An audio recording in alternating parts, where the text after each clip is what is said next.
Hello, this is Paul Nelson with Western Sport Floors, Wyoming Wood Floors, coming to you today from Missoula, Montana. I'm here with our install foreman, Mr. Don Jones. Hi, Paul. Good to see you. Good to see you.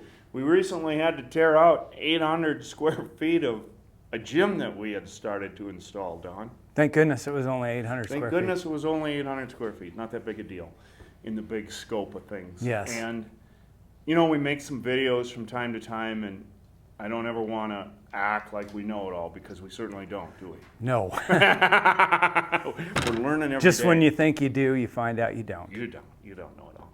We had an interesting situation in this gym. I wanted to go through it.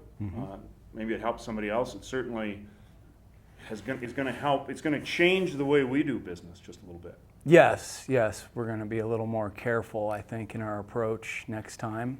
Let's step over to this Yeah. whiteboard and try and explain it as best as what you've explained to me that happened. We come into this gym. It's a brand new construction building, and they've of course already hung the baskets. These, my poor drawing skills here, these represent baskets. And then these are the volleyball sleeves that were set in the concrete by the general contractors. Yes. Okay. So for some reason, these 4 practice volleyball sleeves were slightly offset from the baskets. Yes. And then these 2 represent the main volleyball That's the sleeves. competition, main competition court. Main competition. Bleachers being down here. Bleachers are down on this side. So the best that we are able to ascertain when the gym equipment folks came into this gym, they measured off of the non-bleacher wall to hang the baskets. Yes, yeah. This line was relatively parallel to this wall, the non-bleacher wall, which makes sense. Makes sense. So what we typically do, and we're going to lay out a floor, is you drop plumb bobs from the baskets. Correct. And then you did take the time to measure off of that wall. And yes. They're pretty darn close. Yes, it was within my tolerances. Within your tolerance. We know it's not going to be within it's 1/16 never of an inch. No, it's usually within an inch. Yeah. Inch and a half. In this case, I think you said it was like 3/4 of an inch. Yeah, it was fine. So 3/4 of an inch on a 100-foot gym, that isn't going to make any difference. No. That's pretty good. So we started laying maple, didn't we? Yes, sir. Like gangbusters, we went after it like a badger, you know. and luckily, at one point, I noticed that So now we're laying maple along the line here. Yes, and we were going both directions, growing out from the center here. And these were offset by about 8 feet from the center of the competition basketball court.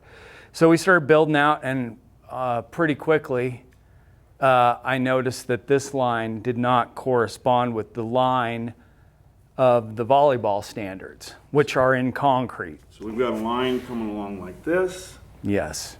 And it was, I think you said over 2 inches. It was over 2 inches, yes. Over 2 inches wider on one side than it was on the other side. So there again, you have a tolerance. You know, all these lines are supposed to be relatively parallel, and they never are. But in this case, that was just outrageous. So I stopped. The process. We started doing some more measuring. Yes. And we found that these volleyball sleeves were probably measured off of this wall. Yes. Once again, relatively speaking, these 2 lines corresponded parallel. They were within about a 1/2 to 3/4 of an inch different from one end to the other. The 2 walls of the building didn't correspond. Right. And so everybody knows that when you get a big stone building, masonry building like this, it's never perfect. I mean, I generally come in and measure both ends at the extreme end. From those 2 measurements, I get the numbers that I need. I'm not so concerned with 90-degree angles, and these walls are basically irrelevant to me. But these 2 walls are very important, the long side, the edge side. And they were about over 2 inches out of, this measurement was 2.5 inches more than this measurement. So we came to the conclusion that the right thing to do was to tear out that piece of flooring that we'd already laid. Yes. Because it would have been, in our opinion, it was more work to fill and try and re-drill Absolutely. those volleyball sleeves. And in the end, we just had to move one basket about 2 inches.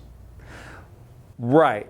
Yes. So basically, the guys that do the bleachers were coming in this week to do the bleachers, and while they were there, apparently all they have to do is bump this over about 2 inches, and now this line, the basketball and the volleyball lines match up, and that's what we're looking for. Now, when I get to the ends, you know, it's not so important. What's important is the competition courts are nice and aligned so that when they paint it, you don't have paint crossing over board lines, a bad look.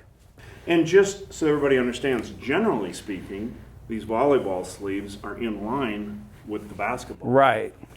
And so this was a little odd in that they weren't in line. Therein lies my excuse. There we go, that's a good enough excuse. But at any rate, what is your, if you have this exact situation, how are you going to measure to make sure everything matches up from here on in?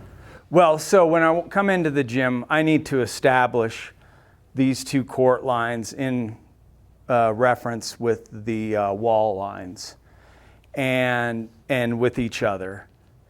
And then I can begin a series of compromises or something, but if they're close, then I don't have to, we don't have to move anything or anything. But when they're 2 inches out of whack from each other, something's got to be moved to line up. My boards are going to line up with the volleyball standards. Those are set in concrete, and we can work from there.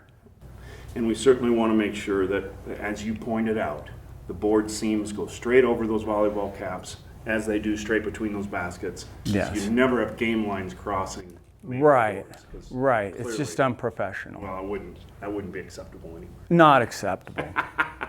All right, I appreciate you doing this on You video, bet, Paul. Don. Sure. For Western Sport Floors, Wyoming Wood Floors, this is Paul Nelson. You make it a great day. Yes.